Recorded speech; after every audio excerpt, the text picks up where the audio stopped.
Fitness. I'm just coming to you today in a little expansion of the blog that I posted yesterday. Hopefully you guys get to check it out. It was a continuation of the Sensory Tools blog. This one was on proprioception.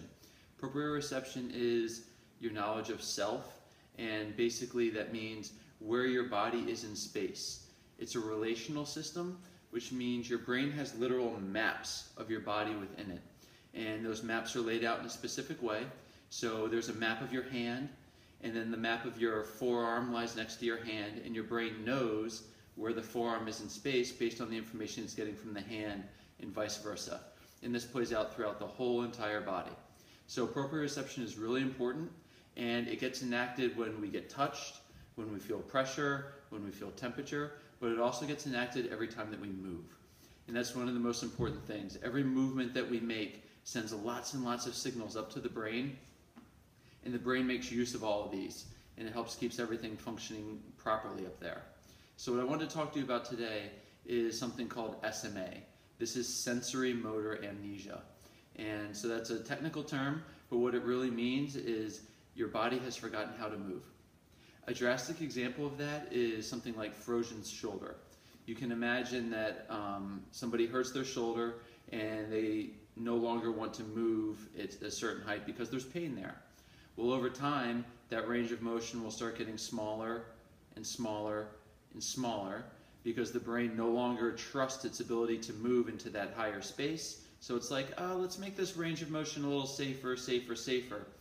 As that progresses over time, all of a sudden, the shoulder doesn't really move there anymore. Now, that's a drastic example. Some people it happens more quickly. It can be rehabbed, which is the good part about it, by getting proper signaling back to the area. But there's one that's much more common, and I'm going to give you a drill today to see, first, if it's something that affects you, and B, hopefully it's something that makes you feel better. Now, where I'm going with this is our thoracic spine. It's the part of our spine where all of the ribs connect to. And it's not super mobile, but it is really important that it has mobility. The first thing is if we're talking about proprioception and getting signals to the brain, there's tons of joints. All of the vertebrae are coming together, all of the ribs are meeting into the vertebrae, so there's lots and lots of intricate joints. Even if they don't move a lot, with so many of them being there, it's a ton of signaling that goes to the brain. In addition, being attached to the ribs right where our lungs are, our chest, ribs, spine should be able to move with every single breath we take. And we take on the order of 20,000 a day. So if this area of the body is not moving well, and it's not getting that motion when we're breathing, there's a ton of information the brain is losing. And that can play into different types of pain effects like mid-back pain, neck pain, low back pain, just to name a few. So if you're wondering if this is something you can do, I'm going to show you a couple drills of how to do it.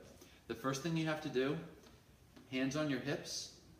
You don't want to move below the hips. We're trying to move everything above them, okay, into the ribs. If you take your hands out to the side, you're just looking to see, can I glide my rib cage a little to one side and a little to the other, back and forth.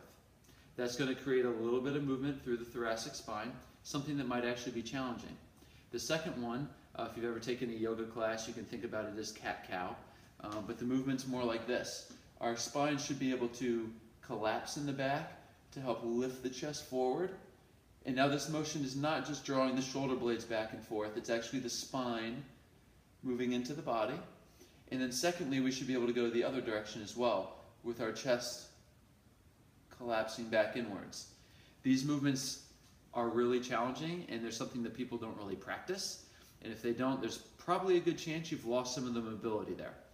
Once we have our side-to-side movements and our front-to-back movements, we can then put those movements together into a full circle, creating some really great mobility through the ribs, through the spine, and through all the signaling.